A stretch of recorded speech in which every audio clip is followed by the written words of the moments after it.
Hi, everyone. Welcome to the Asian Hustle Network podcast. Today, we have a very special guest with us. Her name is Dagny Zhu. Dr. Zhu is a Harvard-educated, board-certified ophthalmologist who specializes in cornea, cataract, and refractive surgery. She is owner and medical director of Hyperspeed LASIK, an NVISION Eye Centers company in Rowland Heights, California. As a key opinion leader in advanced leisure vision correction and premium cataract surgery, Dr. Zhu serves as a medical advisor to multiple ophthalmic companies and has been featured in over 200 lectures, presentations, publications, and press features, including The Today Show, Huffington Post, InStyle, Yahoo News, NBC News, and CNN. Notably, Dr. Zhu has garnered a large social media presence as a podcast co-host and healthcare influencer of over 50,000 followers on Instagram at DZIMD, where she promotes health and science, champions for women and people of color, and provides inspiration and mentorship to the next generation. Dr. Dagny Zhu, welcome to the show. Hey, thank you guys, Brian and Maggie, for having me on. It's such an honor to be here. Of course. I feel like it's been a long time coming, and we've been meaning to have you on the show for such a long time now. And we finally get to have you here, right? So, Dagny, take it away. Like, tell us about your upbringing and what that was like. Yeah, thank you guys so much. I love sharing this perspective from like a medical background because I feel like you guys have so many awesome entrepreneurs and all these cool fields. I feel a little boring coming from the medical side, but there's definitely more of us doctors now who are being more entrepreneurial, putting ourselves out there and, starting our own practices and things like that. My background is probably similar to a lot of the Asian Americans here in the US. I mean, I'm an immigrant, first generation. I was born in Shanghai, China, and then my parents wanted to come here for higher education. So we moved to California when I was about 3 years old. And my dad got his master's degree in I still don't know what he does, like software engineering or IT. But, unfortunately, as we were finally getting our feet on the ground, it was pretty hard growing up here as an immigrant, as many of you know. We were living out of people's houses, not having our own place. I was sleeping on the floor. I remember being home alone, like at the age of 3 or 4, as my parents were working and studying. My mom was like waitressing Chinese restaurants almost every night and weekend. But so as soon as we finally got our feet on the ground, unfortunately, my parents got divorced. My dad kind of left us. And so me and my mom were kind of just left on our own. And my mom, she was the one who didn't have much of that educational background. She didn't know how to speak English. And so literally it was just me and her as, her only child and, kind of trying to find our way. And so came from very humble beginnings, but I think just watching her, hustle as you guys do so well, she taught herself English by, going to adult school at night after working. She entered courses to get her certificate in bookkeeping so she can stop waitressing and do an office job. And so she could spend more time with me. And then she was just very savvy with money, like investing in 529s and mutual funds without knowing much about the English language. So I was always impressed with her financial savvy. But eventually we were able to buy a home when I was in high school.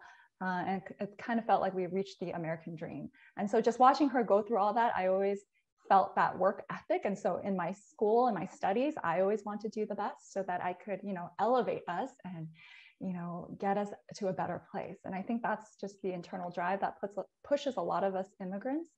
And so I was very fortunate to be able to do well in my studies and have the opportunity to go to medical school and become a doctor. And it's kind of crazy now because it's full circle. I literally bought a practice in my hometown of Rowland Heights where I grew up. So it's down the street from the high school I went to, from the home that we bought when I was in high school. And my mom still brings me lunch here and then because she lives right around the corner. So she's super proud and also happy that I've stayed close to home. So that's a little bit about my upbringing and where I came from. Definitely never thought that I'd be in this position today. Wow. Oh my goodness. I mean, just hearing that story, it really tugs on my heartstrings. It seems like you really look up to your mom a lot, and she really set a really, really caring and good example for you. Just, although our parents, a lot of our parents, immigrants, they had nothing, on their backs. They just really came here not knowing the language, not knowing anything, but really hustling to get to where they are, doing everything that they can to learn a new language and just, be able to feed the family, provide for the family. And it seems like your mom did everything in that field. And I want to know, because you went into medicine, it seems like you wanted to, really show your mom that you wanted to like support her and return the favor back to her. Tell us your passion for medicine and why you chose eye care specifically as your specialty. I feel like our immigrant parents are like the original hustlers. And a lot of us have kind of tiger moms or tiger parents to kind of push us into medicine, right? But honestly, my mom is like the anti-tiger mom. She never pushed me to do anything. She always just had my happiness in mind. Honestly, I've always said that she would be happy if I just took like a regular 9-to-5 office job, because seeing me go through training and coming back late and being on call and going out for emergency surgeries, it actually like really broke her heart sometimes. And she'd just be like, why are you a doctor? Why are you working so hard? Why can't you just like take an easier job, enjoy your life more? Which is like the opposite of what most tiger parents would say. But so really, I chose this path more for myself. Like I've always been passionate about science and obviously making a difference in people's lives.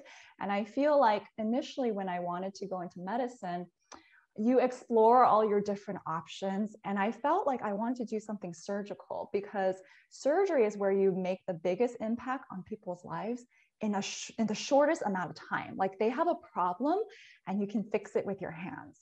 And it's a little different from other fields of medicine, like family medicine or internal medicine, where you're kind of just monitoring like chronic problems that unfortunately we don't have a cure for. But surgery really provided that like immediate satisfaction. And so I turned to ophthalmology because not only was it a surgical field, but it's such a beautiful surgical field. Like the surgeries that we do inside this tiny, 12 millimeter eyeball, it's like doing art inside the eye. And I feel so privileged every day with like a 10-minute, 20-minute LASIK surgery or cataract surgery. I make like a huge change in people's quality of lives. Like the next day, or even right then after the surgery, they sit up and they can see, which is like, I mean, what's greater than providing someone with the gift of sight, right? And so it's definitely the most rewarding field I felt in medicine. So I was drawn to that for that reason. And also the technology, like some fields of medicine are kind of slow to evolve. They kind of use the same old, my husband's an orthodontist, he does braces, and I make fun of him and he says the same thing, that it's an old field that hasn't really changed. We still use wires to make teeth move according to physics, like nothing super innovative has come out of it, except for Invisalign, I guess. But ophthalmology, literally, we're innovating every single day. Like there's a new laser or like a new eye drop or new like scanning machine that literally comes out like every month. Like there's some new breakthrough. And we're still trying to find that like ultimate holy grail of how to cure people's presbyopia. So we're too young to know what that term is, but one day everyone turns 40 or 45 and the great vision you had up close seeing your cell phones and your computers, it's going to go away. Like you have to use reading glasses one day. And that happens to 100% of people. And so part of my research and also the field that I'm interested in is how can we fix that so we can restore people's not only their distance vision, which we figured out pretty well with LASIK and things like that, but the near vision is actually really, really tough. And so there's different surgeries you can do, different eye drops coming out, implants. So that's kind of where I'm at right now and where the future is headed, I think, for at least eye care, refractive surgery and cataract surgery. I just wanted to note that like Brian and I, we just got our eyes checked a couple of weeks ago. And it's just really interesting because I haven't gotten my eyes checked in maybe like years. And I noticed that the office that we went to, the practice that we went to, they had all of this new technology that I had never seen before. And just as you mentioned, Dagny, it's incredible to see, all this new technology. I'm just like, oh, what does this machine do? What does that machine do? Right. And it's just amazing how far our technology has advanced for our eye care. And you're right. Like before, my parents would ask me to read like small little fonts on little containers, and it would be no problem for me. But last week I tried to like read this little font on my concealer, my eye concealer, where it's like what color it was, and I couldn't see it. I was just like, this is Hey, so weird. Maggie, you are still too young. I don't believe it. I don't No, believe it was something it. that I didn't believe either. I was just like, oh my goodness, my vision has really changed. But something that, happens to us as we grow older. It's something that we don't notice. But it's interesting that you say that it happens to 100% of the people. But we're progressing in ways to see how we can, have everyone be able to have better eyesight. Yeah, for sure. We take for granted the eyesight that we have now, especially living in this digital world. Like our world is like arm's length and closer. And so once that goes away, like, oh man, it impacts people so much. And they think that they're blind. They think that they have this terrible disease that they developed, and they don't realize it's the natural part of aging. Like there needs to be a PSA out there about this condition, because literally I have people walking in every day being like, what is going on with my vision? I used to see perfect 2020, and now something terrible is happening. So I have to explain it. But you're right about preventative eye care too. It's so important to get yearly eye exams, because we're catching things all the time, even in young, healthy people, that people don't know, because it doesn't affect your vision until the end stages. So I run like a LASIK cataract practice. So I see lots of healthy young people coming in for LASIK evaluation all the time. And then we find these sometimes terrible, like sight-threatening conditions on exam. Like a few months ago, I diagnosed, pretty moderate to almost severe glaucoma in a really young, like 18-year-old who had no idea that was happening. But we caught it, so we could, implement the treatment to slow down the progression as much as possible. So things like that, like you're missing, because people don't go to see the doctor until something's wrong, right? Until they have symptoms, until they're noticing something. But preventative care and screening is so important. Yeah, I can definitely sense your passion and what you do throughout the entire early part of the podcast. It's like, wow, like you definitely know what you're talking about. You definitely passionate. What I'm really curious about is how you manage to balance everything, right? Because obviously you have your private practice. I know your husband as well. He's a very energetic guy, cool guy. Shout out to him. And I'm kind of curious, because how do you manage to balance all things in your life? Because you're a new mom, right? You have your business. I believe your husband also has a private practice as well, and you have a presence on social media, right? And to us looking at that, it's like, whoa, like how do you manage everything? And out of curiosity, like how do you manage everything? What is your day-to-day like? I think everyone who's high achieving always says there's no such thing as work-life balance, right? There's no way to achieve equal balance for everything you want to do in your life. You just have to prioritize certain things at certain points of your life and be okay with putting other things on the back burner. And I do that process every day. Like today, I'm not in surgery. I'm going to focus on my baby, where I'm just going to dedicate half the day to him, not be on my phone, not be on social media, and just spend time with him. You just have to be very conscious about where you allocate your time. And for me, luckily, it's easy to do everything that I do because I enjoy it. I think that's the best way to do things, is when you enjoy it. It doesn't feel like work. So like when I'm at work, I'm busy doing my surgeries, but I love doing surgery, as you guys know, because you make such a huge difference. And at the same time, when I'm not in surgery, I'm like giving talks, to companies or to colleagues. And I love sharing information and educating about the latest advances. Or like I'm writing another post on social media, educating about these diseases that people don't know about. And it brings me a lot of passion and joy. Like I just enjoy it. And then, it really takes a village, because I could not be doing everything that I'm doing with a baby on my own, like I cannot take all the credit. And my husband lets me know this. He's like, I'm helping you a lot, right? How lucky we are to have our parents, right? And I absolutely am so grateful, because we have like both grandmas nearby, and they help out with the babies. And my husband, he runs his own practice as well. So we both need a lot of help on the personal side of things. So we outsource as much as possible. We have in-laws for a baby. We have house cleaners. We have food that we pick up. Like my husband loves cooking, but honestly, I can't remember the last time he prepared a home cooked meal, because we just don't have time, and you just kind of have to do things to make it work. And we used to be very frugal about these things, or like wanting to do everything on our own. And, we felt bad having other people do these mundane things for us. But now we've just given into it because some things are just not worth our time. Like our time is better spent on areas where we have strengths in and we can produce things that are valuable, make an impact, rather than like, doing laundry. I'm a horrible homemaker, like I'm not a good house cleaner, housekeeper. Like you probably don't want me doing that stuff anyway. So anyways, I think it's all about the perspective and, how to prioritize things in your life and be okay with it. Dagny, stop giving Maggie ideas.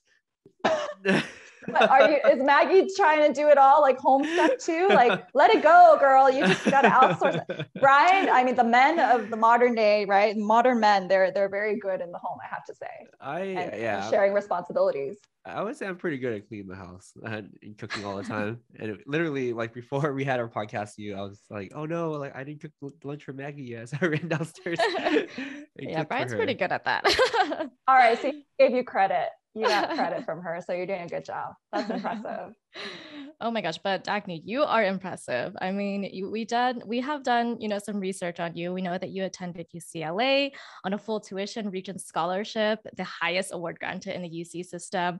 And then you graduated summa cum laude with a degree in molecular, cell, and developmental biology, and then received your MD at Harvard Medical School, right? Where you discovered your love for ophthalmology, and you also performed like cutting edge research on corneal immunology. And so I want to know, like, after all of that, when you wanted to kind of set up your own practice, what was that process like? I want to know, how did you go about setting up your own practice, and what were just like the road bumps and like roadblocks and just like, struggles during that process of setting up your own practice?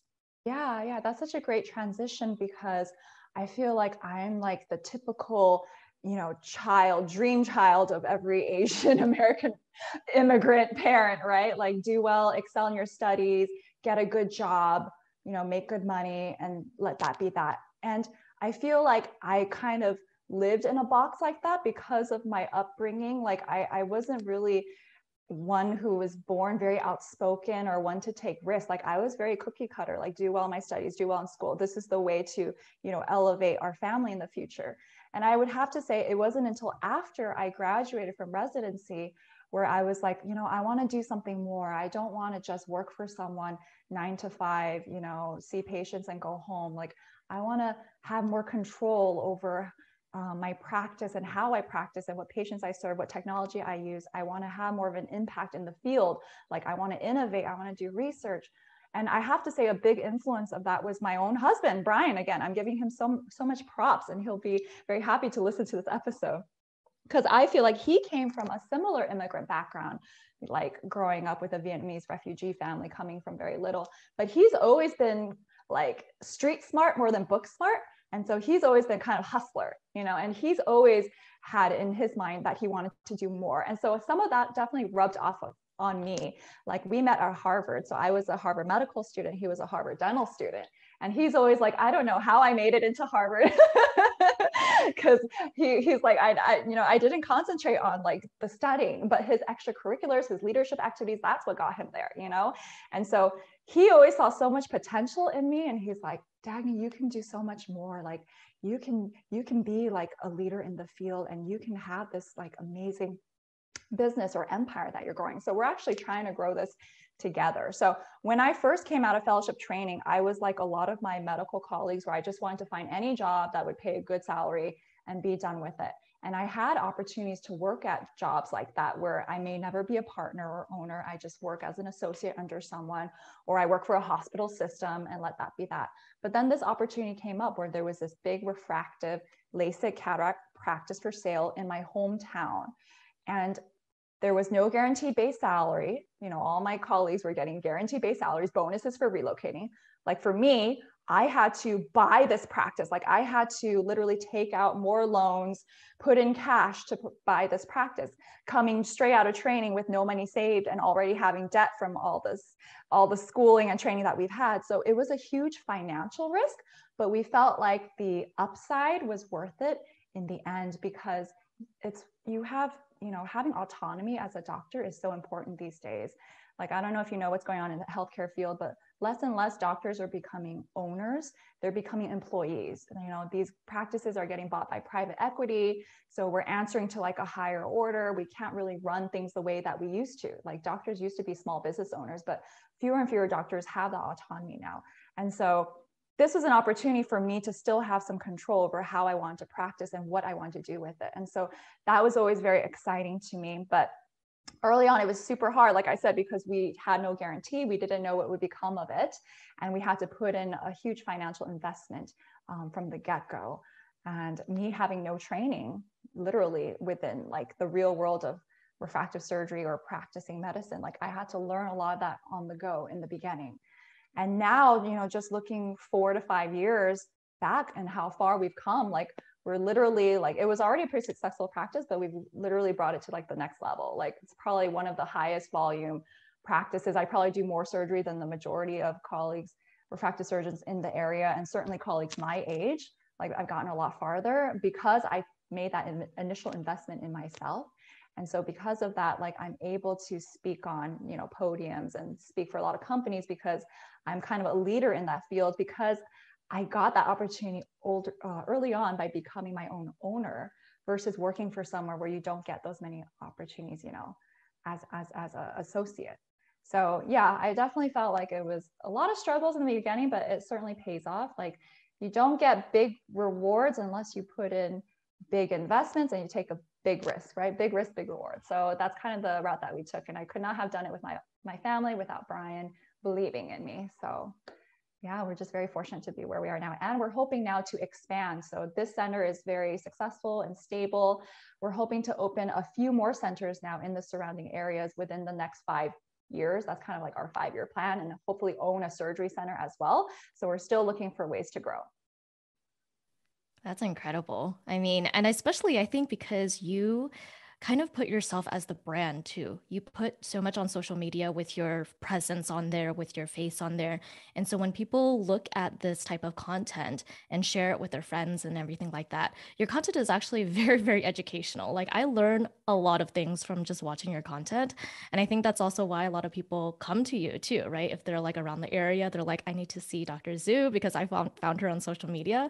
So I'm just really happy to hear that you're, have definitely progressed a lot more faster and more forward than many other people as your colleagues, and just having your own practice. I know that in many ways you're like your own entrepreneur. You're an entrepreneur as well, right? Setting up your own practice, that's a hustle in itself.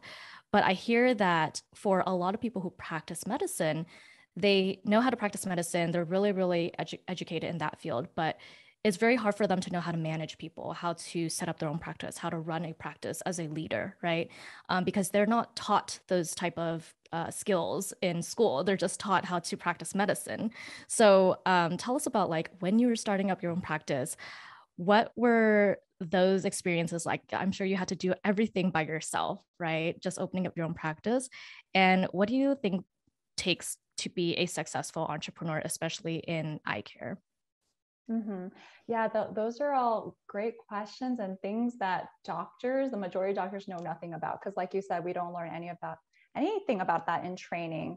I think, again, it helped to have a partner in crime. So Brian, he came from like a dual degree dental and MBA background. So he was able to advise on some of those things early on, which was very helpful.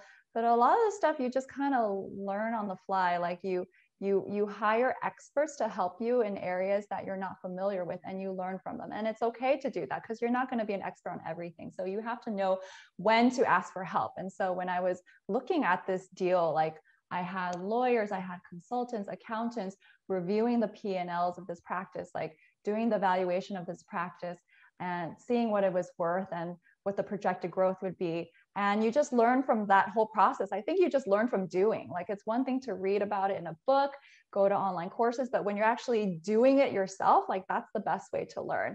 And so just from that, and then every month reviewing my, P&Ls and things like that, and knowing where to save money, where to cut on expenses, and oh gosh, I'm still learning about like the taxes associated with all this stuff. Like it's so complicated, but you learn a little bit as you keep going. And I think you're always improving yourself too by attending these courses. So in medicine now, there's a lot more resources available than ever before. Like before it was just like a couple online blogs that you could check out, but now there's like dedicated conferences that you can go to that teach you how to be a practice manager, practice owner. So literally this past weekend in Scottsdale, Arizona, I just launched a meeting, a refractive meeting for refractive surgeons on the business side of things, like how to run your practice, how to market, how to be a leader.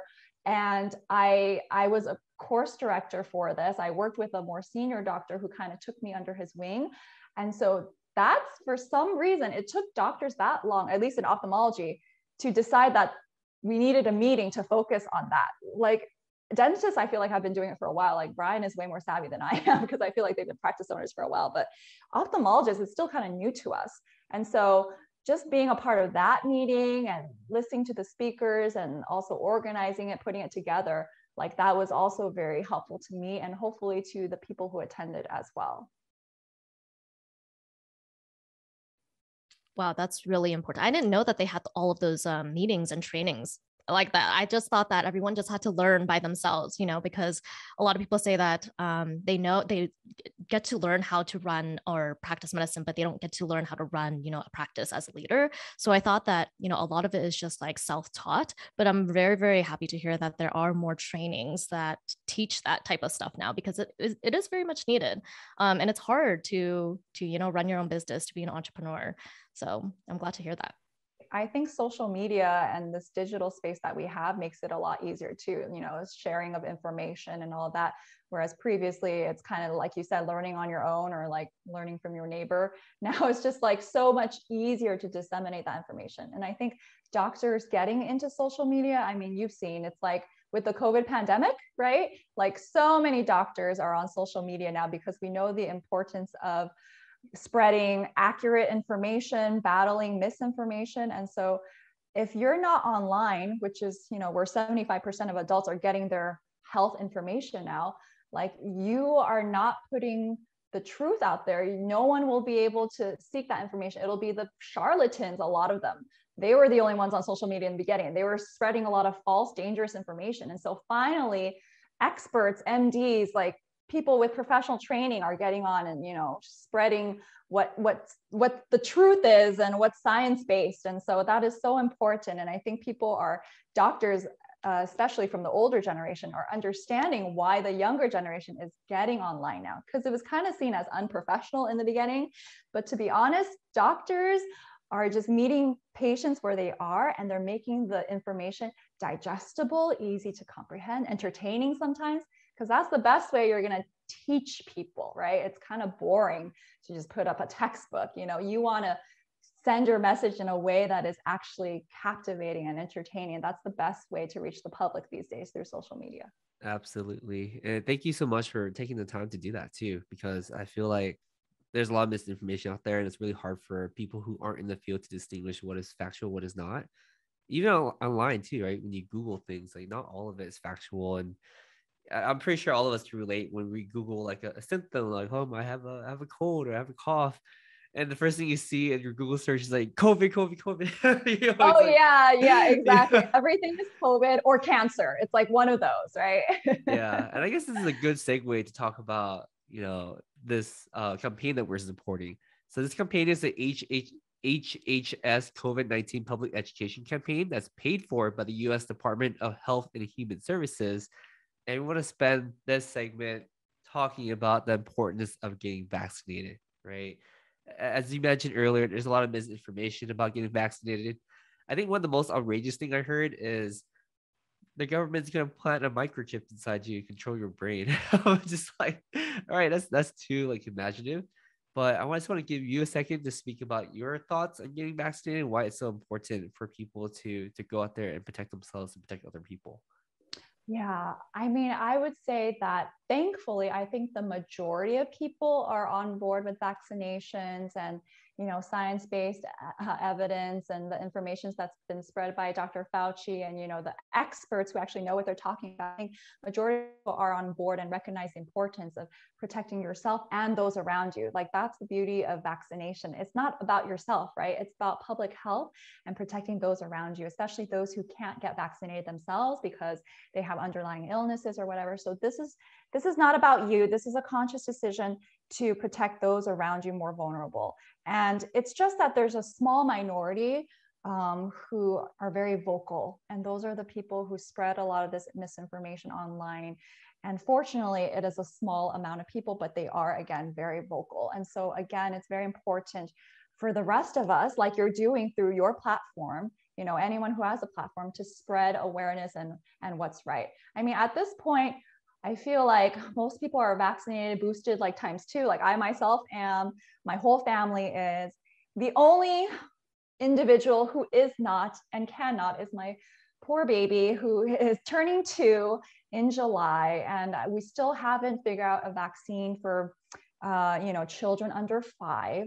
But luckily, there are things that you can do to protect them. Obviously, the most important is make sure everyone around them is vaccinated, and just be very smart about things. Don't put them in school if he himself is showing symptoms, or, obviously if other kids are symptomatic and not vaccinated, probably stay away from those environments. But I think that for the majority of people now, age 5 and older, we really all should be vaccinated. There's really no reason not to. And I also saw that most recently, I think there is a booster now that's approved for kids age 5 to 11. So kids can get boosted now too, because, we know some of that immunity wanes over time. And so it's good to keep up to date. And it's also different from natural immunity. Like, some people are like, well, my kid or whatever, I was already exposed, I already got infected. Like, there's no point in me getting vaccinated. But natural immunity is very different from the immunity provided by vaccines, which has been shown to be more robust and to last longer too. And so I think if you haven't got vaccinated yet, but you're a candidate, like, please do it, for yourself and for those around you. It's really a public health issue. Yeah, And, I couldn't agree with that statement more, right? It's, you want to protect your loved ones, not just yourself, right? You want to protect the people around you, your kids, your grandparents, and all, like those like around you. So I'm kind of curious too, like, you're on social media a lot. Like, what has been some of the most outrageous things you saw, like, misinformation wise, about the COVID vaccine? oh my God, I don't know. I can't even remember them all. Like you said, there's a chip in there because the government is monitoring us, or COVID vaccine makes you infertile. I guess that was like a big myth amongst women trying to get pregnant, because they were trying to get into this fear, very deep fear that women have, who are having trouble getting pregnant. Like, fertility is such a precious issue for a lot of women, and that they were attacking that and having COVID, somehow affect that's and tugging at their emotional heartstrings with that topic. Like, that just crossed the line for me. And so many things I can't even fathom all. Like, you can just, drinking bleach, what was it, like drinking stuff that was also killing the virus, like all kinds of ingestions of toxic substances. That probably is not a good idea. Yeah, I remember that now. It's drinking bleach, drinking, what is it, horse tranquilizer? Yes. Oh my God. Parasitic treatments, right? Like, taking that for yourself. It's just like, they're worried about FDA trials, which is backed by, so many patients, so much like sound studies. And then they're just pitching these random therapies that literally have zero backing, zero research, zero studies, and they're just pitching it as an idea. So I don't even understand where the common sense comes from when they're kind of fear mongering and pitching these outrageous ideas. Yeah, I think that was when, COVID had first came out and people were just kind of making up everything. But I'm glad we're getting to a place where there's like a little bit more research on it and we're able to prove that some of those myths are not true. But just on the topic of COVID-19, I want to know, can you share with us like how your treatment as a doctor changed during COVID-19? Like, what did you have to do during that time, during the pandemic? Like, did you have to transition to doing virtual assessments? And how did that turn out? Because for eye exams, I imagine that can be extremely difficult to do that virtually. But just talk to us about like, what are some of the ways that you had to change your treatment as a doctor during that time? Right. So I feel like some fields were hit harder by COVID, restaurant industry being one of them, of course, healthcare being the other. We had to close down in the beginning, like just shut down all operations, because technically cataract surgery and the surgeries that I was doing was considered elective surgery. It's not life-threatening to have a cataract, right? So you could potentially wait, even if you couldn't see anymore, like you could wait. And so we had to just shut down for a whole month where I wasn't operating and our staff wasn't getting paid. And I had no idea, like our overhead was still accumulating. I had no idea if we would ever bounce back from that period. And so it was a very scary period. And at the same time, our patients were suffering because we couldn't do elective procedures, but, senior citizens were falling from their cataracts and, sustaining fractures and life-threatening debilitation because your sight is so vital to the safety and your ability to function every day. And so even though it wasn't life-threatening, it was certainly urgent and necessary in a lot of cases. And so I was really worried for my patients as well. And we couldn't see a lot of them for their urgent eye exams. So they had redness or pain. They had to go to the emergency rooms who were open, but they couldn't see me, right? Telemedicine was definitely one area in which we could assess some of those issues. But like you mentioned, it's just so difficult in eye care. And it's an area of eye care that I think had already been growing before COVID because there are rural areas that don't have access to eye specialists. And telemedicine is the only way to do routine screening of like diabetic eye diseases and cataracts and things like that. But since the pandemic, there's been more money and more effort put into telemedicine because we realize this is going to be a part of our, the way that we deliver eye care now. Like it's not just something that passed because of COVID. It's something that we actually recognize the value of because again, not every area has access to specialists and it keeps our clinics less congested too. So there are certain things that we can do through telemedicine. There are apps now that you can use to check your vision relatively accurately. You can always, do like a face-to-face, exploration of the patient's symptoms the best that you can. You can kind of show a picture of your eye so we can see the level of redness. But anything beyond that is pretty difficult to assess because the eye is a very visual field and you really have to come in so we can use our special microscopes, special imaging and scanners to really detect if there is a problem with your vision or your eye health. But we are trying to come up with more technologies to improve that diagnosis. So now there's like adapters that you can attach on your iPhone that actually can take a picture of the back of your retina, for like diabetes screening. Yeah. Hopefully there's more technologies that will help you check your eye pressure too remotely. You know how you have to go in the office and there's like this eye puff, or sometimes they have to like tap on your eye. Like maybe there's a way to do that remotely too. So definitely a huge room for innovation in this area that's very much needed. That's amazing. I mean, I'm excited to see all of those innovations come to life. And I mean, yeah, I feel like the technology for eye care and eye exams is just progressing so fast. So I'm very happy to know that even after COVID is over, those new technology is going to stay because, I think a lot of people are just like doing everything at home nowadays, and we need to, go get with the times pretty much. So I'm really happy and excited to hear that. And I think with the hygiene and sanitation, like we took it to a whole nother level. And I think we're going to keep it there. Like we still ask patients to wear masks. We still screen them about symptoms. We still check their temperature if they have symptoms. So a lot of that stuff I think will never go away. And I think it's better for our patients too. And then there are a lot of surgeries now that we do bilateral ophthalmology. It's kind of been gold standard to do one eye at a time, besides LASIK where we do both eyes, but a lot of surgeries like cataract surgery, we only do one eye at a time. But because COVID prevented so many patients from getting their care and there's such a huge backlog, a lot of doctors started doing both eyes the same day. And so I do think that that's going to be the future too, because it's going to decrease healthcare costs. It's more convenient for the patient. And we've done it in a way that it's safe and effective. And so COVID has really revolutionized eye care in many ways. And I think it's going to just keep pushing us forward to do better. Absolutely. And I think out of every negative situation, there's always a positive situation. And this is one of them. And I mean, yeah, it does. I mean, the pandemic itself is a whole terrible situation, but I mean, it's helping us rethink our lives, helping rethink how we do things. And honestly, this is the only time that we had in the history of mankind over the last 100 years is to stop and pause and be like, are we doing things the best way that we should? Right? It allows Yeah, us to reflect. Uh, absolutely. absolutely. So I do have a final question, and that question is: do you have any advice for someone for anybody looking to start their own practice at this point? I think you just have to take the plunge. Like, I think a lot of doctors, especially, are in analysis paralysis because we're all kind of like type A personalities. We like to know everything before we jump into it, especially if it's something that we're not comfortable and familiar with.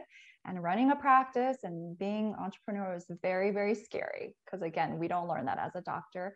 But if you just, if you just keep analyzing it without pulling the trigger, you're going to miss out on a lot of opportunities. I personally know a lot of colleagues who use the pandemic as a time to actually start their own practice, like to leave their associate job and decide that, hey, I want to have more control over my day-to-day. I want to have more impact on my patients, more say.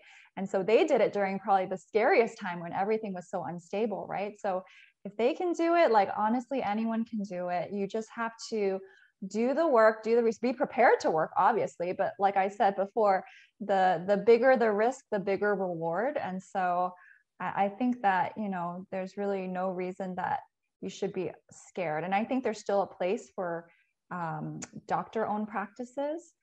There's patients who are looking for that more personal boutique care, because a lot of people are afraid that private equity is just taking over and it's hard to compete as a solo doctor. But I do think there's still a place for sure for doctor-owned practices. And even if you do work with a large group, like